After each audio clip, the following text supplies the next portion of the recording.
문이 닫히는 소리 하나였는데 그날 밤 슈조의 집안의 운명이 통째로 뒤집히기 시작했거든요. 48회 엔딩 직후 본가 거실은 숨소리까지 조심스러울 만큼 차가웠습니다.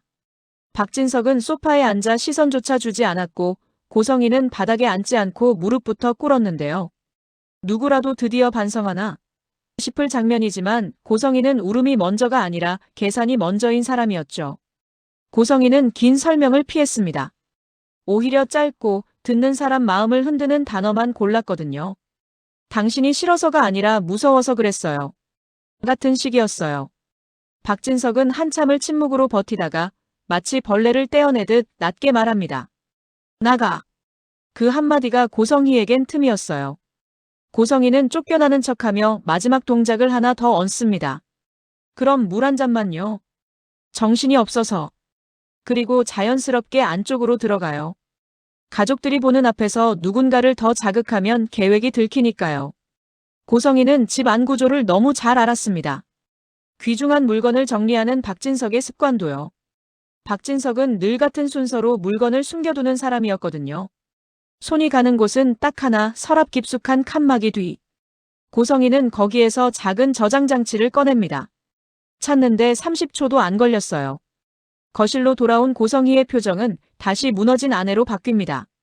눈가를 만지는 손끝, 떨리는 목소리, 호흡까지 연기처럼 맞춰져 있었죠.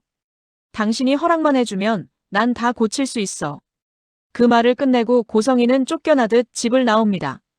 그런데 그 발걸음이 향한 곳은 택시도 친정도 아니었어요. 고성희는 당장 숨을 곳이 필요했고 동시에 자기가 쥔 게 얼마나 큰지 확인할 혼자만의 시간이 필요했거든요. 그래서 도착한 곳이 허름한 모텔이었습니다. 모텔방에서 고성희는 저장장치를 손에 쥔 채 혼잣말을 하죠. 이제 판이 바뀌는 거야. 누군가에게 미안하다는 감정은 없었습니다. 고성희에게 사과는 죄책감의 표현이 아니라 정보를 훔치기 위한 입장권이었으니까요. 그리고 고성희는 곧바로 다음 단계로 넘어갑니다. 박진석이 오래전 동명이인 때문에 곤란했다고 툭 던졌던 그 이름, 박진석이라는 그림자를 찾아내는 것. 그 사람만 붙잡으면 이 집안의 가장 약한 연결고리를 손에 넣을 수 있다고 믿었거든요. 같은 시간, 완전히 다른 층의 병원에서는 이지혁이 숨을 빌려 쓰고 있었습니다. 이지혁은 오래전부터 자신이 버티는 방식이 남들과 다르다는 걸 알고 있었죠. 하지만 그걸 드러내는 순간 이지혁이 쌓아온 완벽한 사람의 얼굴이 무너질까봐 더 숨겼고요. 그 비밀을 가장 먼저 눈치챈 사람은 아버지 이상철이었습니다. 이상철은 고지식하고 정직한 사람이라 더 무서웠어요. 거짓말은 못하지만 진실을 말해도 아들을 구하지 못한다는 걸 알았거든요. 그래서 이상철은 아주 오래전부터 조용히 준비만 해왔습니다. 병원 기록을 챙기고 담당이를 찾아가고 박성재에게까지 경고했죠. 성재야, 지혁이 오래 못 간다. 그 경고가 현실이 된 게 바로 지금입니다. 이지혁은 응급으로 실려왔고 이제 심장이 스스로 밀어주는 힘이 거의 바닥이었어요. 의료진은 가족에게 유해장치를 달겠다고 설명합니다. 버티게 해주는 장치이긴 한데 해결이 아니고 위험도 커진다고요. 김다정은 그 말을 듣는 순간 얼굴이 하얘졌습니다. 김다정은 원래 따뜻하고 단단한 사람이었는데 아들 이야기만 나오면 단단함이 깨지거든요. 그럼 우리 지혁이 기다리기만 하다가 김다정이 말을 잇지 못하자 이상철이 대신 묻습니다. 순서가 앞당겨질 수 있습니까? 의사는 고개를 끄덕이지만 동시에 단서를 붙입니다. 기회가 오면 빨라질 수 있습니다. 그런데 기회가 오지 않으면 시간이 길지 않습니다. 이상철은 그날 복도에서 처음으로 눈을 감고 벽에 이마를 댑니다. 그 모습이 김다정에겐 더 잔인했어요. 이상철이 무너진다는 건 정말 방법이 없다는 뜻 같았거든요. 김다정은 울면서도 애써 목소리를 낮춥니다. 병실에 들리니까요. 이지혁이 눈을 뜨면 엄마가 괜찮은 척해야 하니까요. 그리고 이지혁 곁에는 지은호가 있었습니다. 지은호는 밝고 책임감 있는 사람이라 병실에서도 먼저 울지 않으려 애써요. 대신 이지혁의 손을 잡고 숨이 끊길 것 같은 불안이 올라올 때마다 자기 마음을 눌러 담습니다. 이지혁이 힘겹게 눈을 떴을 때 지은호는 바로 웃어 보였죠. 선배, 나 여기 있잖아요. 이지혁은 그 웃음이 너무 미안해서 더욱 슬퍼집니다. 이지혁은 살아야 한다는 마음보다 지은호를 남겨두기 싫다는 공포가 더 컸거든요. 그래서 이지혁은 계속 아무렇지 않은 척 연기를 합니다. 지은호도 그 사실을 눈치채고 있었지만 일부러 모르는 척하고 있죠. 지은호는 흔들리지만 단호하게 답해요. 여기서 첫 번째 심리적 절정이 터집니다. 지은호가 병실 밖 복도에서 박성재와 마주치는 장면이었어요. 박성재는 이지혁의 절친이면서 지혁의 여동생 이수빈과 감정적으로 매우 가까워진 상태이기도 하죠. 박성재는 평소처럼 자신감 있는 얼굴이 아니었습니다. 감정이 얼굴 밖으로 새어나오는 걸 막지 못해요. 은호야, 너만 버티면 되는 거 아니야. 지혁이가 너 때문에 더 버틴다. 지은호는 그 말을 듣고 눈이 흔들립니다. 지은호는 내가 붙잡는 게 이지혁을 괴롭히는 건가라는 죄책감이 들거든요. 그때 박성재는 더 잔인한 말을 덧붙입니다. 근데 혹시 기회가 와도 기회가 깨끗하지 않을 수도 있어. 지은호는 무슨 뜻인지 묻지만 박성재는 끝까지 말하지 않습니다. 일부러요. 말을 꺼내는 순간 이지혁의 마음이 부서질까 봐요. 한편 고성희의 쪽은 속도가 붙습니다. 고성희는 사람 찾는데 돈이 얼마나 드는지 아냐며 흥정도 하지 않았어요. 고성희는 이미 저장장치 안에 있는 자료가 자신의 생명줄이라는 걸 확신했거든요. 몇 시간 만에 고성희는 오래된 건물의 관리 공간에 숨어 지내는 동명이인 박진석을 찾아냅니다. 그 남자는 큰 욕심 없이 조용히 살아가고 있었어요. 예전 박진석 회장이 정리해준 일자리였고 그게 오히려 안전망이었습니다. 그런데 문이 벌컥 열리며 고성희가 들어오죠. 노크도 인사도 없이요. 동명이인 박진석은 고성희의 얼굴을 보는 순간 몸이 굳습니다. 그 사람에겐 고성희가 사람이 아니라 과거의 사고였거든요. 고성희는 천천히 말을 꺼냅니다. 당신 이름이 내 인생을 얼마나 망가뜨렸는지 알아요? 동명이인 박진석은 자꾸만 뒤로 물러서요. 저는 모릅니다. 전 시키는 대로만. 고성희는 그 말을 끊습니다. 알아요. 그래서 당신이 더 필요해요. 그리고 고성희는 자료를 무기처럼 꺼냅니다. 이 안에 누가 시켰는지 어디까지 했는지 다 있어요. 내가 마음만 먹으면 당신이 다 뒤집어 쓰게 돼요. 여기서 두 번째 심리적 절정이 옵니다. 동명이인 박진석이 고성희에게 거절하는 순간이었어요. 그는 떨면서도 말합니다. 이제 그만하고 싶습니다. 더는 누군가 대신 벌 받는 거 못합니다. 그 말이 고성희를 미치게 합니다. 고성희는 자기가 쥔 권력이 흔들린다고 느끼는 순간 감정이 아니라 폭력으로 밀어붙이거든요. 고성희는 그를 몰아세우고 공간 끝에 있는 계단 쪽으로 몰립니다.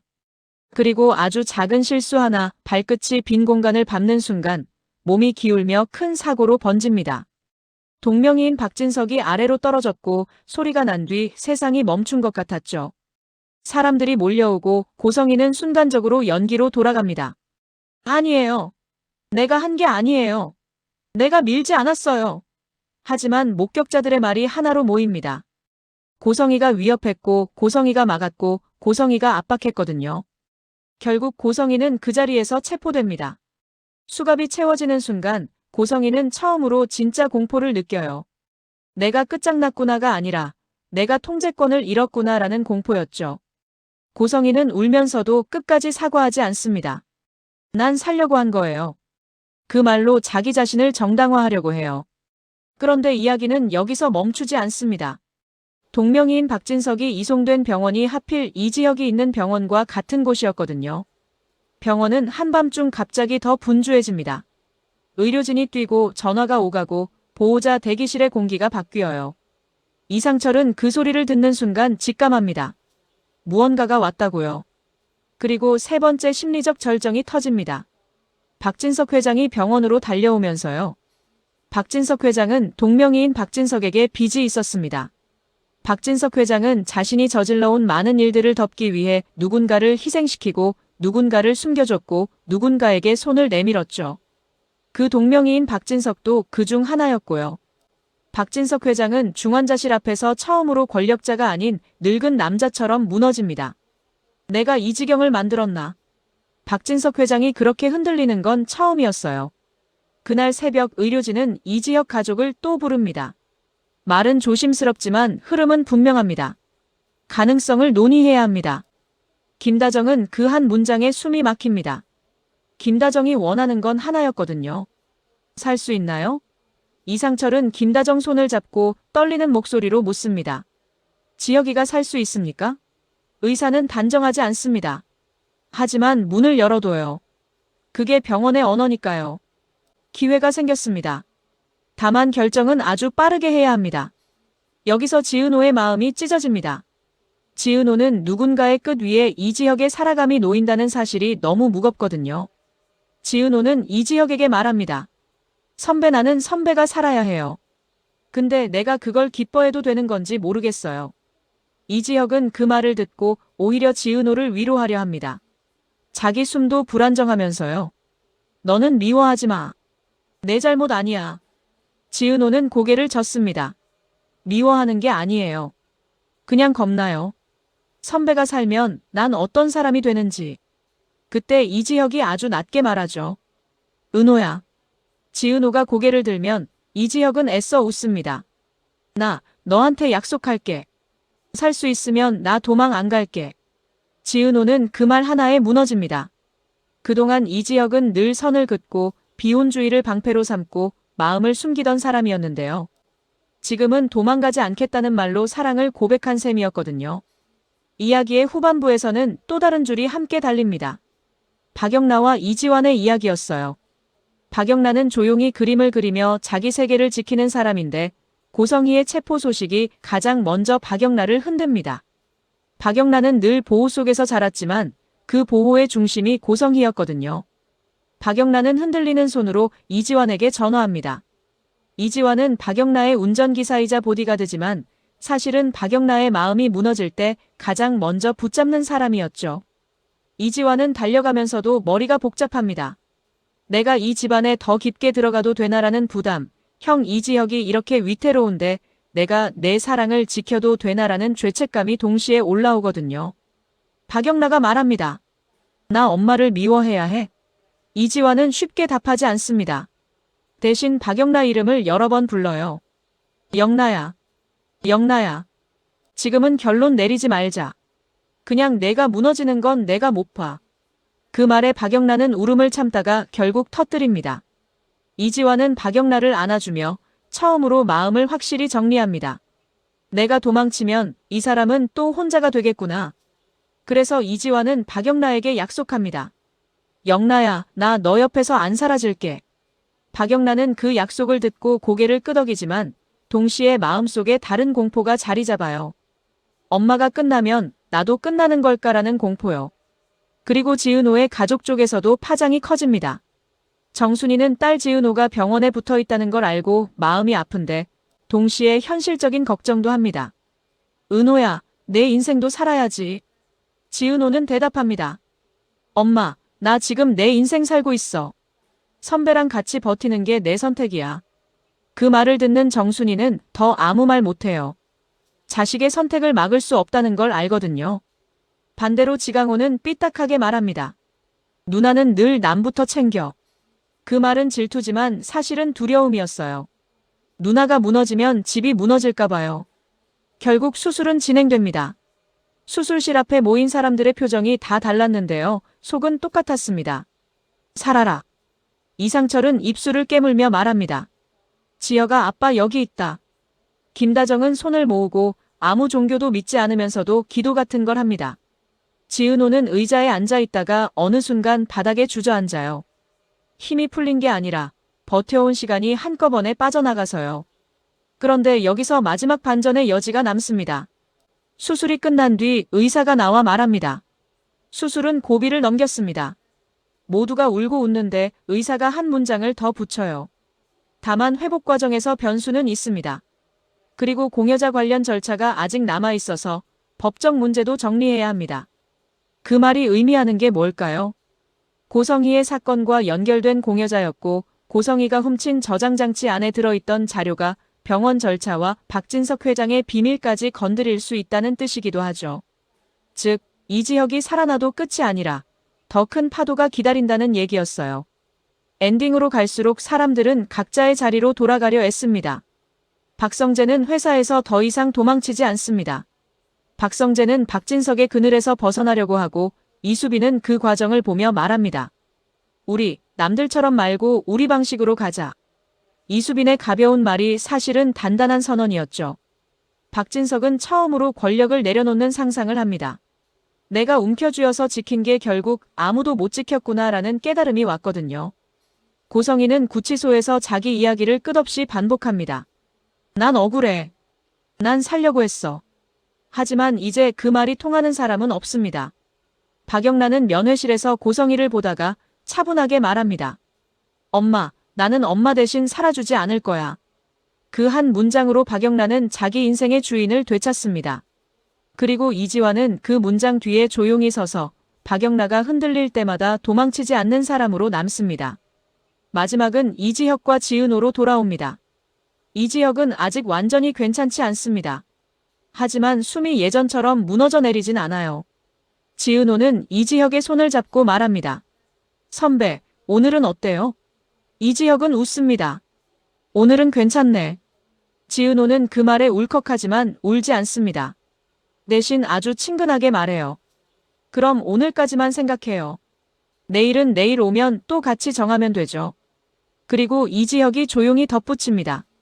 은호야, 나 이제 진짜로 같이 살고 싶어. 비혼주의로 스스로를 지키던 사람이 같이 살고 싶다고 말하는 순간이었거든요. 지은호는 대답 대신 이지혁 이름을 천천히 부릅니다. 지혁 선배. 그 한마디에 그동안의 공포, 죄책감, 미안함, 버팀이 다 녹아 있었어요.